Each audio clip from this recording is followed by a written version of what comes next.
मित्रों प्रणाम। आज हम चर्चा करेंगे ब्रह्मांड की संरचना के विषय में, जो वेदांत के द्वारा प्रस्तुत की गई है तथा भौतिक व आध्यात्मिक तत्वों के बारे में। कृपया चैनल को सब्सक्राइब कर लें और बेल आइकॉन को भी प्रेस कर लें। मित्रों, जब से मनुष्य के अंदर जिज्ञासा पैदा हुई है, तब से वह इस प्रकृति और ब्रह्मांड के विषय में सोच रहा है तथा ब्रह्मांड की संरचना और वह कैसे कार्य करता है, उसके विषय में प्रश्न हमेशा मनुष्य के दिमाग में चलते रहते हैं। ब्रह्मांड के विषय में भारतीय दर्शन और वेदांत में अनेक प्रकार के सिद्धांत प्रस्तुत किए गए हैं। अद्वैत वेदांत, विशिष्ट अद्वैत, सांख्य दर्शन, न्याय और विशेषिका, बौद्ध तथा जैन दर्शन उनमें से प्रमुख हैं। मित्रों, यह ब्रह्मांड जैसा हमें दिखाई देता है वैसा बिल्कुल नहीं है। यह तो केवल ब्रह्मांड का अंश मात्र है। इस प्रकृति, ग्रहों और तारों के पीछे जो रहस्य छुपा हुआ है वह इनसे बिल्कुल अलग है और अधिकांश है। प्रकृति में वे वस्तुएं जिन्हें हम गंध, स्पर्श, प्रकाश और आवाज़ से अनुभव कर सकते हैं, उनका हिस्सा तो बहुत ही छोटा है। केवल 4% ही ऐसा ब्रह्मांड है जो आकार लिए हुए है। बाकी 96 तो निराकार है, जो किसी भी प्रकार से परिलक्षित नहीं होता और छुपा हुआ रहता है।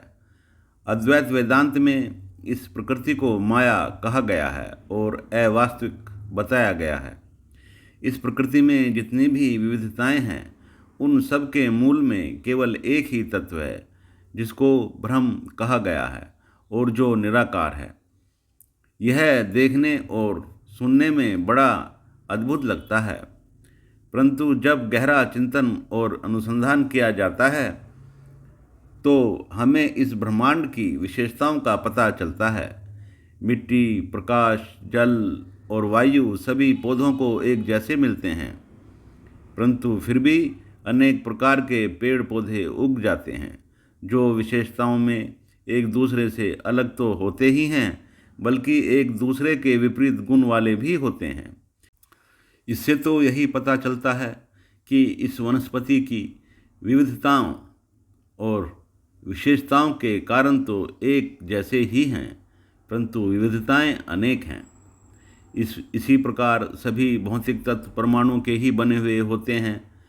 केवल परमाणुओं की संख्या बदल जाने से उनकी विशेषताएं बदल जाती हैं और इन तत्वों से यौगिकों का निर्माण होता है, जिसके कारण यह प्रकृति विविध प्रतीत होती है। इससे तो वेदांत के इस तथ्य को शक्ति मिलती है कि सभी पदार्थ एक ही तत्व के बने हुए हैं।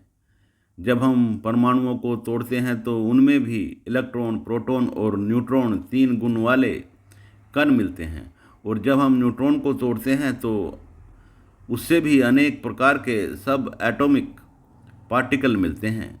इसी प्रकार ये सब एटॉमिक पार्टिकल भी स्केलर फील्ड में गायब हो जाते हैं और फिर प्रकट हो जाते हैं, अर्थात इनका बनना और बिगड़ना हमेशा जारी रहता है। यदि हम इन पदार्थों का वर्गीकरण करें तो मूल रूप से हमें 2 प्रकार के तत्वों का पता चलता है। एक प्रकार के भौतिक तत्व और दूसरे प्रकार के आध्यात्मिक तत्व। एक वे पदार्थ जो स्पर्श, गंध, दृष्टि और श्रवण के द्वारा पहचान लिए जाते हैं और अपना आकार रखते हैं। ये पदार्थ भौतिक तत्वों की कैटेगरी में आते हैं। इनमें अग्नि, वायु, द्रव्य और ठोस पदार्थ आते हैं, परंतु जैसा कि वैज्ञानिकों के द्वारा विश्लेषण किया गया है, ये भौतिक पदार्थ इस ब्रह्मांड का केवल अंश मात्र हैं। इस ब्रह्मांड में कुछ ऐसे आध्यात्मिक तत्व हैं जो किसी भी प्रकार से भौतिक तत्वों से रिएक्ट नहीं करते, जिनको हम डार्क मैटर या आध्यात्मिक तत्व कह सकते हैं। मूल रूप से ये आध्यात्मिक तत्व ही इस ब्रह्मांड को संचालित करने के लिए उत्तरदायी हैं। यदि हम वेदांत के अनुसार इन पदार्थों के नामों का विश्लेषण करें तो ये तत्व ब्रह्म तत्व, आत्म तत्व के नाम से जाने जाते हैं। आत्म तत्व वह हैं जो किसी इंडिविजुअल वस्तु को नियंत्रित करते हैं और ब्रह्मांड में उसके व्यवहार को सुनिश्चित करते हैं तथा उसके गुण धर्म के लिए उत्तरदायी हैं। ब्रह्म तत्व वह है जो इस यूनिवर्स को संचालित करता है और जिसको हम एज ए होल एंटिटी कहते हैं, जो इस ब्रह्मांड की संरचना और गति के लिए उत्तरदायी है।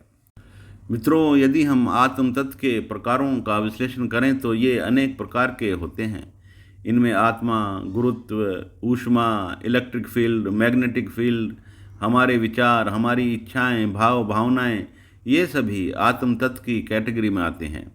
ये सभी इस ब्रह्मांड के इंडिविजुअल अस्तित्व के लिए तथा उनके गुण और धर्म के लिए जिम्मेदार हैं।